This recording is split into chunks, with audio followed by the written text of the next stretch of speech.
Bismillahirrahmanirrahim. Assalamualaikum warahmatullahi wabarakatuh. Selamat siang dan salam sejahtera untuk kita semua. Hari ini saya mungkin akan memperkenalkan diri dulu. Mungkin kalian ada yang belum pernah ketemu dengan saya. Saya Eriska Rianti dari Departemen Ilmu Kedokteran Gigi Anak. Akan menyampaikan satu materi yaitu judulnya Early Childhood Caries. Nah, early childhood caries ini merupakan salah satu bentuk dari karies, tetapi memang dia mempunyai kekhasan tertentu, sehingga dia harus diberikan nama khusus yang disebut sebagai early childhood caries. Dan kasus ini juga merupakan kasus yang harus kalian ketahui, yaitu mengapa, karena kasus ini akan banyak didapatkan, dan kemudian juga sebagai seorang dokter gigi muda ataupun nanti sebagai seorang dokter gigi harus tahu bagaimana untuk mengenali, kemudian melakukan perawatan, dan kemudian instruksi apa supaya kasus ini tidak semakin banyak ya. Kita akan mulai materi pada siang hari ini, yaitu akan banyak yang akan saya sampaikan pada siang hari ini. Yang pertama meliputi definisinya, apa itu early childhood caries, kemudian bagaimana etiologinya, kemudian manifestasi kliniknya seperti apa, efeknya apa apabila terjadi early childhood caries ini, bagaimana melakukan perawatannya, dan yang juga sangat penting adalah bagaimana melakukan pencegahan apabila kita tidak ingin kasus ECC ini bertambah jumlahnya ataupun menjadi semakin parah. Kita akan mulai, yang pertama adalah apa itu early childhood caries. Sebagai latar belakang kalian juga harus tahu ya. Jadi dari ECC ini ternyata merupakan sesuatu kasus karies yang diakibatkan adanya kebiasaan-kebiasaan. Kebiasaan yang berkaitan dengan apa ECC ini? ECC ini adalah kebiasaan yang berkaitan dengan menyusui. Jadi kegiatan minum susu pada bayi yang dilakukan pada saat anak tersebut minum susu, nah itu yang merupakan faktor yang menjadi faktor penting. Nah, kemudian juga kita ketahui bahwa oleh karena faktor ini sangat banyak, sehingga American Academy of Pedodontics atau American Academy of Pediatric Dentistry itu juga memberikan salah satu ketetapan atau policy, yaitu di tahun 1978 yang terkait dengan kebiasaan minum susu dan kemudian proses terjadinya karies. Nah, periode-periode sekarang yaitu sudah semakin berkembang, sudah semakin maju. Proses ECC ini, early childhood caries, biasa kita sebut sebagai ECC. Sebagai ECC ini merupakan salah satu yang harus kita ketahui oleh karena ECC ini terjadi etiologinya sebagai salah satu faktor yang multifaktorial. Jadi berarti dia tidak berdiri sendiri. Misalnya kita hanya menyalahkan faktor minum susunya saja, tetapi juga merupakan faktor yang terjadi karena faktor-faktor lainnya dari pencetus karies. Nah, kita lihat penyebaran dari ECC ini. ECC ini merupakan suatu kasus yang sebenarnya terjadi pada rongga mulut. Tetapi dari kasus di rongga mulut ini ternyata bisa juga mengakibatkan satu gangguan yang sifatnya adalah gangguan untuk kesehatan umum. Jadi gangguan yang sifatnya adalah medical condition. Hal ini yang sebenarnya tidak kita inginkan. Ya, jadi tidak ingin oleh karena adanya gangguan di rongga mulut mengakibatkan adanya gangguan juga pada organ-organ lainnya yang ada di dalam tubuh seorang anak. Nah, kita ketahui bahwa keadaan gigi kita itu adalah ada periode gigi sulung dan ada periode gigi tetap. Di mana periode gigi sulung ini bisa berlangsung sampai dengan di usia 6 tahun. Dalam periode 6 tahun itu ada fase-fase pemberian air susu yang berbeda. Jadi ada fase pemberian air susu yang dimulai dengan pemberian air susu ibu, dan kemudian ada fase dimulai dengan pemberian air susu botol, dan ada fase yang dimulai dengan pemberian susu melalui gelas ya, atau botol yang biasanya juga ada feedernya di bagian ujung di bagian atas. Nah, fase ini sebenarnya fase-fase yang rentan terjadinya satu keadaan yang disebut sebagai early childhood caries. Sebagai tambahan bahwa peningkatan dari karies pada rongga mulut atau prevalensi karies ini mempunyai implikasi implikasi yang sangat-sangat sebenarnya menjadi perhatian utama, terutama untuk para orang tua sebagai penanggung jawab dari anak-anaknya, kesehatan rongga mulut anaknya. Kalau terjadi peningkatan dari angka karies, jadi angka prevalensi kariesnya itu meningkat, maka akan mengakibatkan pengeluaran yang sangat tinggi dan sangat besar. Kenapa kok sangat tinggi dan sangat besar? Oleh karena harus dilakukan perawatan, baik itu perawatan penambalan secara langsung ataupun perawatan yang sifatnya harus perawatan jangka panjang sebagai efek dari karies yang mengakibatkan gigi misalnya harus dicabut lebih cepat dibandingkan waktunya. Dan itu membutuhkan biaya-biaya yang sangat banyak dan kemudian membutuhkan waktu pengorbanan dari orang tua untuk mengantarkan kepada anaknya ke dokter gigi untuk dilakukan pemeriksaan, perawatan saluran akar dan lain sebagainya. Nah, kemudian juga ternyata apabila karies ini semakin meningkat, maka akan mengakibatkan gangguan tumbuh kembang. Tumbuh kembang bukan hanya yang ada pada rongga mulut, tetapi juga mengakibatkan gangguan tumbuh kembang secara keseluruhan. Jadi berarti kesehatan umum anak juga dapat terganggu. Nah, setelah itu karena adanya gangguan tadi, maka akan mengancam kehidupan seorang anak. Yang disebut mengancam itu yang seperti apa?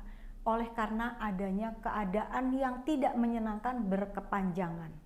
Jadi seorang anak yang sedang sakit gigi, hari ini sakit, besok sakit, apabila tidak diobati, besoknya lagi sakit, dan itu akan terus menerus. Dan itu akan mengganggu kualitas hidup dari seorang anak, sehingga dia tidak akan tumbuh kembang dengan baik oleh karena selalu dengan disertai adanya keluhan-keluhan yang terkait dengan keadaan pada rongga mulutnya. Nah, kemudian yang berikutnya adalah kita bicara mengenai apa itu sebenarnya ECC. Secara internasional, ECC itu didefinisikan sebagai adanya atau munculnya satu atau lebih karies. Ya, karies itu yang merupakan lesi karies. Artinya berarti lesi karies yang diakibatkan adanya keterlibatan dari bakteri. Kemudian juga adanya karies tersebut dilanjutkan dengan adanya kehilangan gigi. Jadi berarti proses karies yang berlanjut itu akan mengakibatkan kehilangan gigi, dan setelah itu juga dapat gigi tersebut harus dilakukan penambalan. Pada usia yang seperti apa? Yaitu pada usia di bawah usia 6 tahun. Jadi berarti ECC ini adalah kehilangan, berlubangnya ataupun gigi yang sudah ditambal oleh karena adanya lesi terjadinya karies pada anak usia kurang dari 6 tahun. Nah, berarti itu sangat spesifik. Kemudian ECC ini dikelompokkan menjadi beberapa tahapan. Jadi berarti ada yang ringan gejalanya atau tanda-tandanya masih ringan, kemudian ada yang berlanjut menjadi satu karies yang lebih dalam dan lebih luas, yaitu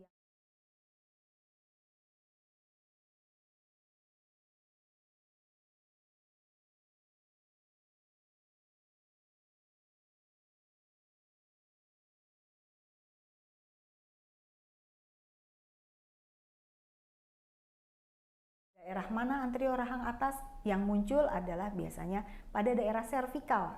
Jadi kalau misalnya pasien datang pada daerah servikalnya sudah mulai terlihat ada titik-titik coklat atau kekuningan, kemudian lunak, dan kemudian berjalan titik-titik tersebut meluas sampai ke daerah proksimal, ini sudah ditandai dengan adanya lesi awal terjadinya ECC. Ya, sangat spesifik dari anterior kemudian meluas ke posterior rahang atas, kemudian meluas ke posterior rahang bawah. Nah, memang pada gigi anterior rahang bawah biasanya tidak terkena. Oleh karena apa?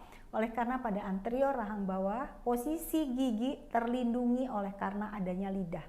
Lidah akan menutupi posisi gigi tersebut sehingga pada saat anak meminum susu, baik itu dari puting ibu ataupun dari botol, dia tidak mengalami gangguan. Ya, jadi terlindung gigi anterior rahang bawah, sehingga memang jarang biasanya gigi anterior rahang bawah itu terkena karies. Nah, kemudian etiologinya apa? Seperti tadi saya sampaikan, ECC ini adalah multifaktorial. Jadi bukan hanya tergantung terhadap keadaan bakteri, tetapi kualitas gigi, kemudian habitual juga, dan lain sebagainya. Nah, yang disangkutkan dari ECC ini oleh karena terjadi pada periode kurang dari 6 tahun, di mana periode kurang dari 6 tahun tersebut konsumsi utamanya adalah masih banyak konsumsi air susu, jumlahnya masih banyak, air susu tersebut yang dikaitkan dengan penyebab dari karies.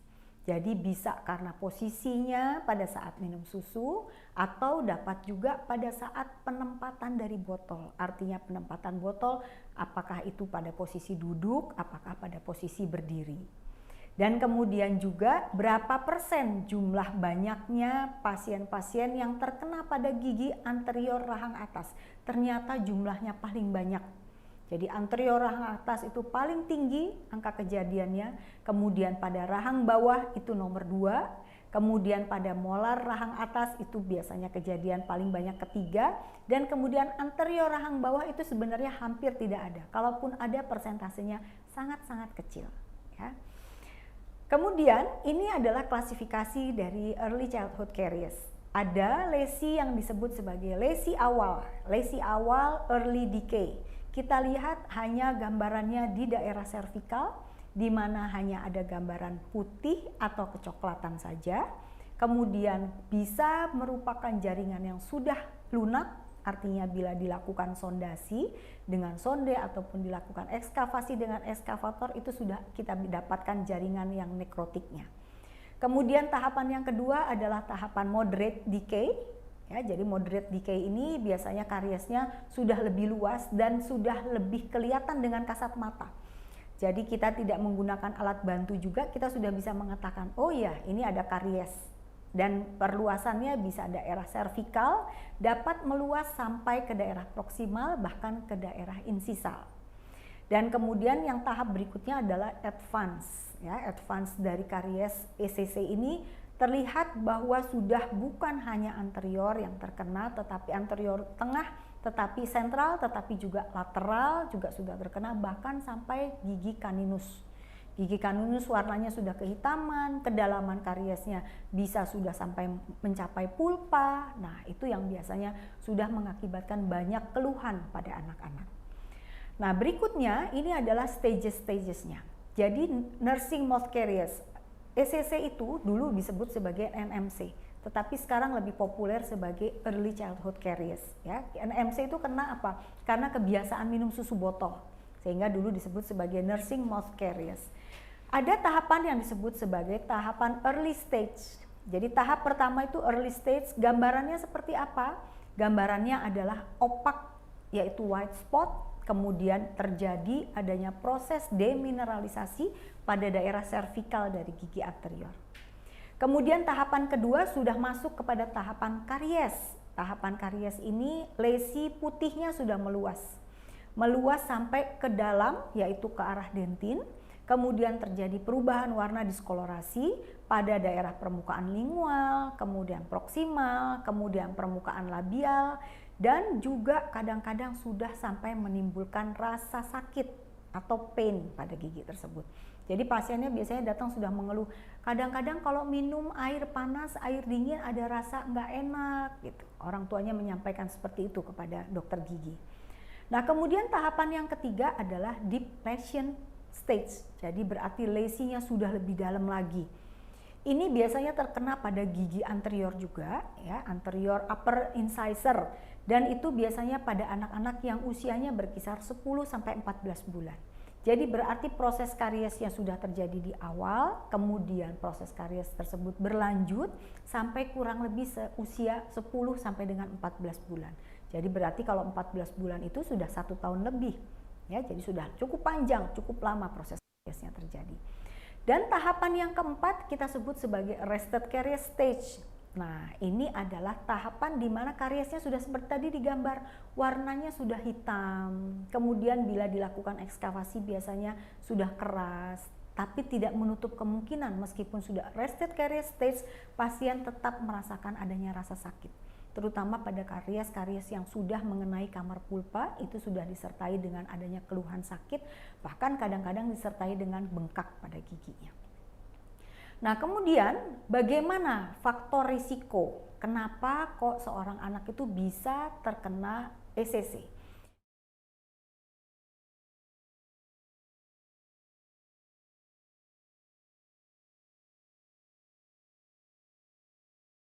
Ini adalah mengakibatkan transfer dari bakteri-bakteri tersebut, kemudian akan mengenai pada email, dan kemudian terjadi proses demineralisasi. Jadi ada proses di situ mulai terlihat adanya spot dan lain-lain sebagai tanda dari adanya tahapan demineralisasi. Dan kemudian juga bisa transfer dari Streptococcus mutans tersebut terjadi oleh karena pada saat jalan lahir.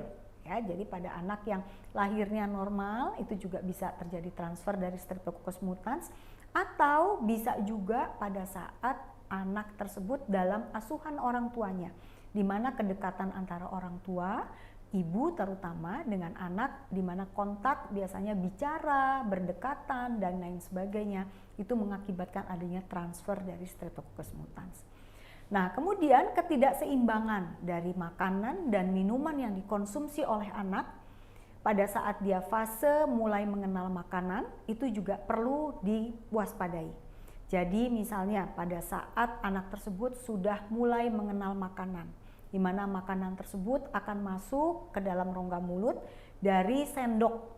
Sendok tersebut sebelum masuk ke rongga mulut kadang-kadang ditiup dulu oleh orang tuanya supaya dingin katanya makanan atau minumannya. Nah, pada saat proses meniup itu terjadi transmisi dari Streptococcus mutans dari mulut orang tuanya atau pengasuhnya kemudian ke sendok, dan kemudian sendok masuk ke dalam rongga mulut anak. Nah, berikutnya apalagi yang mengakibatkan bahwa terjadinya faktor risiko, yaitu tadi karena fase minum susu itu adalah fase yang masih banyak dilakukan oleh usia anak-anak kurang dari 6 tahun, maka kita harus memperhatikan pada saat anak itu dalam fase baby feeding. Jadi baby feeding itu minumnya apakah itu masih yang cair ataupun mulai ada makanan cair ataupun mulai makanan padat, itu harus kita perhatikan. Bagaimana intake dari gulanya? Apakah kandungan gulanya tinggi? Apakah tidak ada kandungan gula atau bagaimana? Kemudian juga yang harus diperhatikan adalah posisi pada saat feedingnya. Posisinya apakah dia tiduran, apakah duduk tegak, apakah setengah tidur, itu harus diperhatikan. Kemudian juga bagaimana membersihkan rongga mulutnya setelah proses feeding tersebut. Apakah diminta untuk berkumur, apakah dioles giginya dengan kapas basah atau handuk lembut yang dibasahi air atau tidak. Kemudian juga terkait dengan imbalance dari intake makanan yang diberikan. Jadi kalau makanannya apakah banyak makanan padat, apakah makanan cair, itu sangat mempengaruhi terhadap increase-nya dari resiko terhadap terkenanya ECC. Nah, kemudian ini adalah gambaran bagaimana bila ibu memberikan air susu kepada anaknya dalam posisi dia masih full atau ASI eksklusif. Nah, kalau kita ketahui bahwa ASI itu adalah merupakan makanan utama untuk anak-anak dan merupakan konsumsi yang terbaik untuk anak-anak. Sangat-sangat baik apabila seorang anak sejak lahir sampai dengan eksklusif 6 bulan itu hanya ASI yang diberikan. Kita harus paham komposisi dari air susu ibu itu sangat baik, di mana mengandung gula yang sangat rendah, di mana gulanya adalah glukosa dan kemudian laktosa dalam jumlah yang tinggi. Jadi berarti dia adalah monosakarida. Monosakarida ini pemberiannya pada anak-anak sangat baik oleh karena tidak perlu dipecah lagi. Monopeptida. Jadi kalau monopeptida tidak perlu proses penghancuran sehingga dia bisa langsung dikonsumsi, langsung masuk ke dalam saluran pencernaan. Kemudian juga sangat dipengaruhi pada anak-anak yang masih periode minum susu dari ASI, yaitu dari posisinya. Posisi yang baik itu bagaimana? Harus tegak, tidak dalam posisi tiduran. Kalau tiduran harus dijaga, harus tidak boleh setara, tapi harus ada kepalanya lebih tinggi daripada kakinya atau dari badannya. Kemudian waktunya kapan? Waktunya itu adalah pada saat akan tidur, apakah sepanjang tidur, apakah pada siang hari, berapa jam sekali, dengan durasi yang berbeda, itu harus diperhatikan. Dan kemudian pemberiannya dalam satu hari berapa kali. Apakah setiap nangis dikasih ASI, apakah kalau memang 3 jam sekali, atau 2 jam sekali, atau bagaimana. Nah, ini merupakan hal-hal yang penting sekali diketahui oleh seorang ibu pada saat memberikan ASI kepada anaknya. Jadi kita harus lihat dari dari chart yang ada di sebelah kanan ini, ya. Jadi kalau memang pemberian sukrosanya itu berkepanjangan, maka proses demineralisasinya akan terus-terusan. Dan kemudian ternyata dengan adanya air susu yang ada di dalam rongga mulut berkepanjangan mengakibatkan penurunan pH yang ada di dalam rongga mulut. Penurunan pH ini juga merupakan satu media yang baik untuk tumbuhnya bakteri. Sehingga kemungkinan terjadinya demineralisasi akan lebih banyak, lebih tinggi.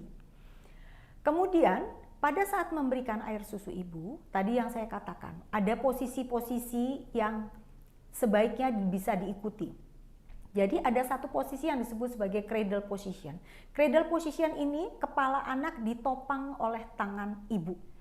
Jadi ibu menahan kepala anak.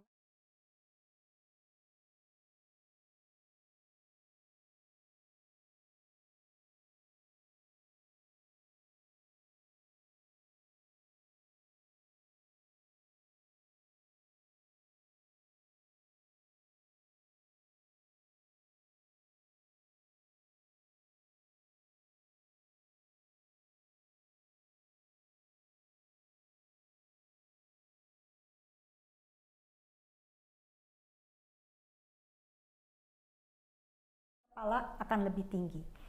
Posisi berikutnya adalah football position.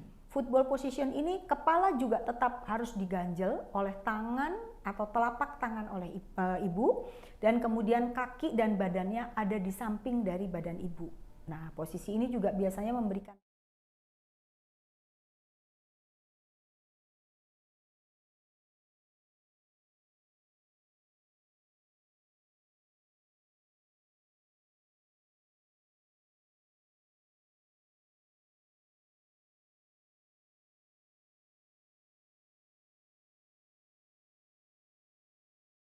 posisi lebih tinggi ini juga mengakibatkan anak tidak mudah tersedak. Kalau dia sejajar, biasanya anak lebih gampang tersedak. Tetapi dengan ada posisi kepala lebih tinggi itu akan mengurangi resiko tersedak pada anak. Berikutnya kalau yang punya anak kembar. Kalau punya anak kembar, posisi yang dianjurkan bisa posisi double rugby position. Jadi satu anak di bagian kanan, satu anak di bagian kiri, kemudian badannya anak tersebut, kepalanya diganjel.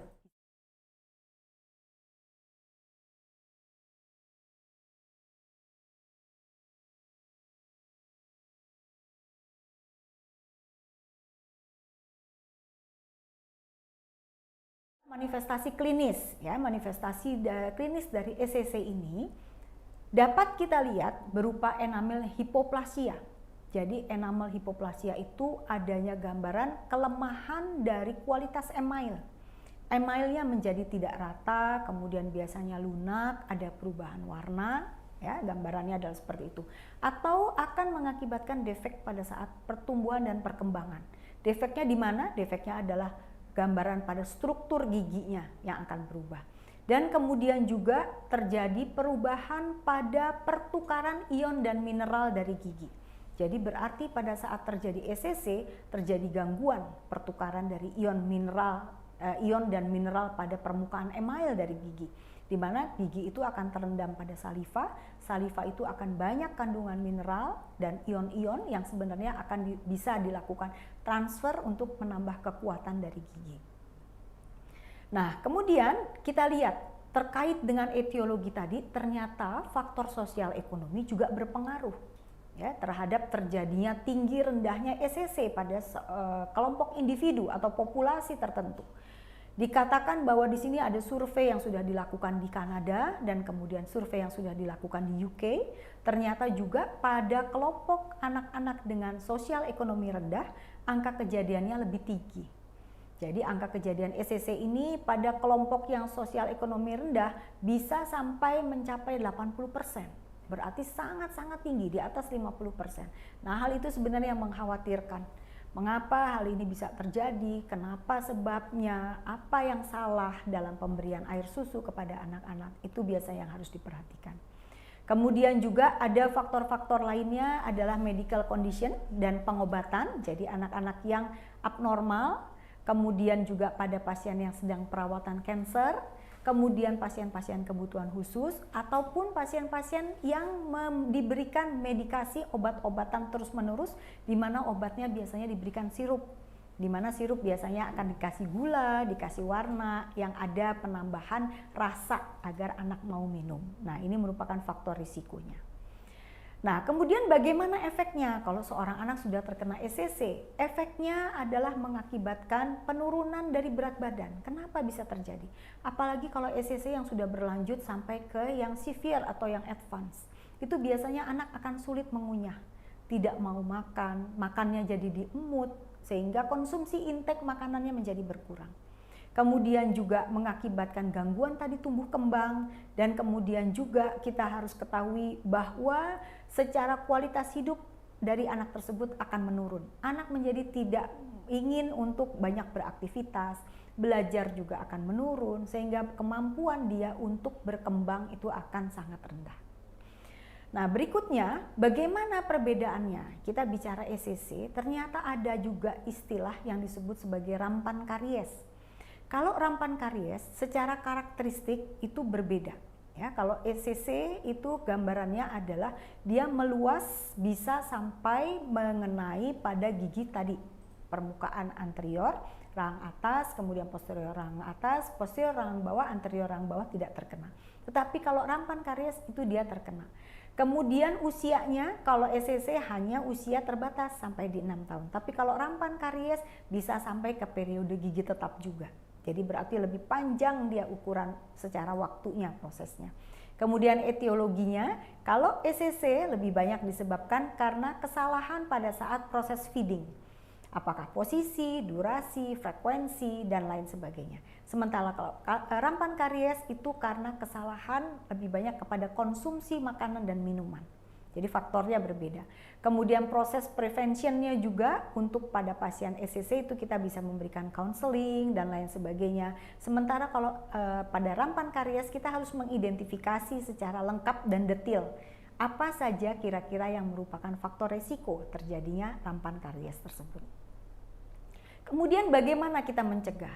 Bahwa mencegah itu oleh AAPD sudah disampaikan bahwa dengan pemeriksaan seawal mungkin dilakukan pada anak-anak itu akan menghasilkan gigi dengan periode gigi tetap yang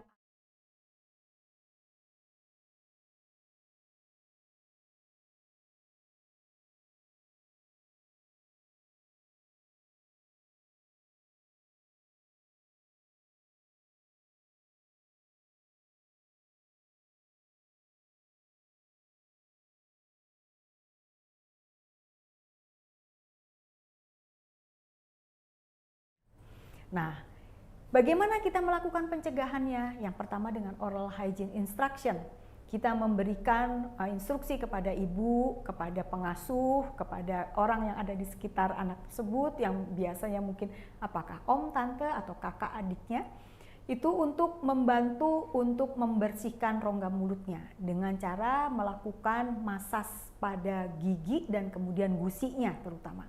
Jadi agar sisa-sisa minum susu yang ada di daerah servikal dari gigi tersebut dapat dibersihkan dengan baik. Dan kemudian juga kita memberikan instruksi oral hygiene sesuai dengan usianya. Ada usia anak 1 sampai dengan 3 tahun, lebih dari 3 tahun itu harus kita perhatikan. Bagaimana cara menyikat giginya, apakah dibutuhkan pasta gigi ataukah tidak, dan lain sebagainya. Dan apabila anak sudah besar, lebih besar dari 3 tahun, metode menyikat giginya, ukuran sikat giginya harus kita sampaikan dengan baik. Nah, sekarang ada metode untuk mencegah ini yang lebih maju, yaitu dengan vaksin. Meskipun mungkin vaksin ini belum menjadi satu kewajiban untuk anak-anak, artinya tidak masuk di dalam daftar imunisasi yang diwajibkan oleh pemerintah, tetapi langkah ini bisa ditempuh, Ya, meskipun mungkin kita belum bisa beli secara bebas obat-obat vaksin untuk pencegahan karies, tetapi riset terkait dengan hal tersebut sudah semakin berkembang. Ya. Jadi prinsipnya adalah imunisasi, di mana imunisasi ini akan merangsang adanya respon.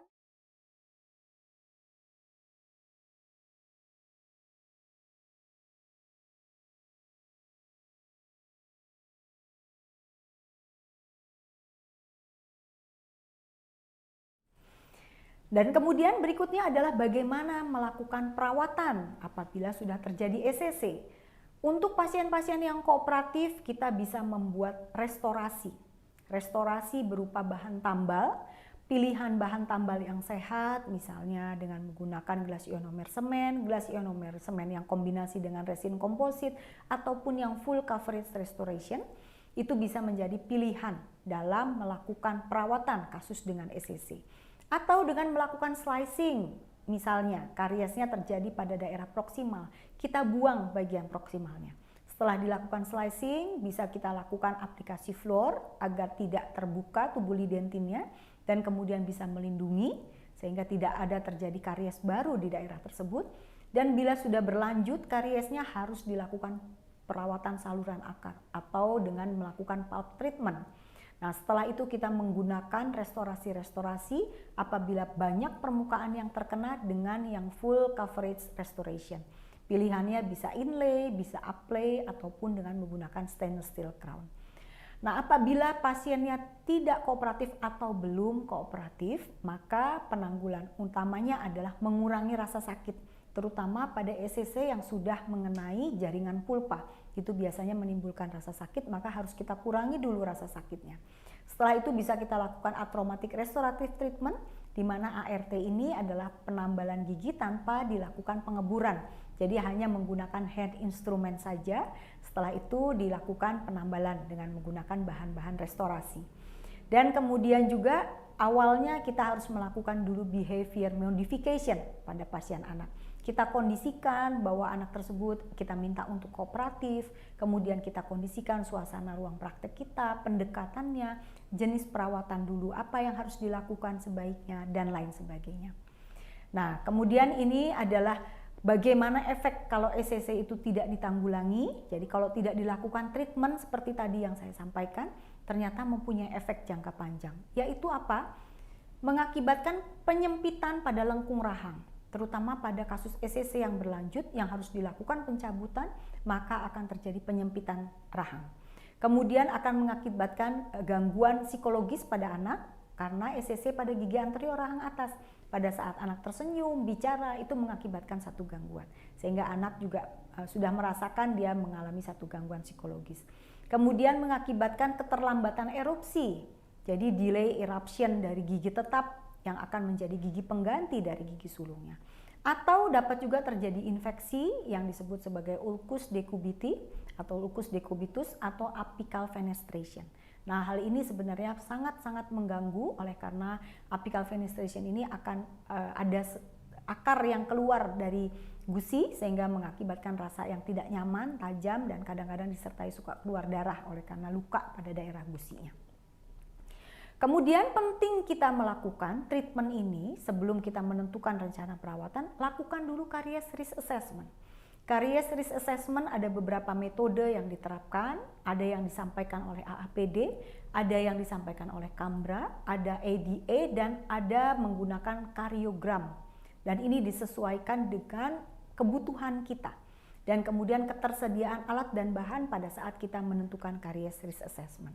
Ini yang disampaikan oleh AAPD, jadi digunakan adanya tabel ini berupa kuesioner beserta dengan pertanyaan dan kemudian pemeriksaan klinis penunjang, dan setelah itu kita checklist sehingga kita akan mengambil satu kesimpulan apakah seorang anak itu masuk ke dalam resiko karies rendah ataukah sedang ataukah resiko kariesnya yang tinggi. Kemudian ini adalah caries management pathway-nya.